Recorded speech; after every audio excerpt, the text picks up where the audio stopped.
Hey guys, I thought I'd give you a little update to what I've done to the quad.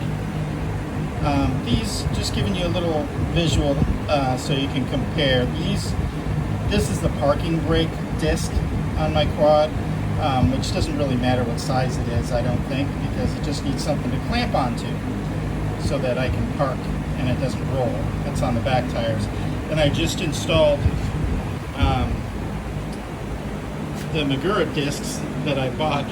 I bought a long time ago, but I put them on once and I put them on wrong, so they didn't work right. So I thought I had to modify them, but I didn't. I just had to put them on correctly. You can probably tell they're slightly bigger. These are 220 millimeter. They're the biggest ones that Magura has. They're also a little bit thicker, so they should be able to dissipate a lot of heat.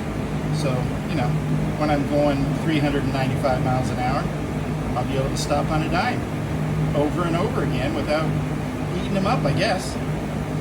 So anyway, there's the new one. And there's the little ones. Little one. Big one. Alright, that's it. See ya.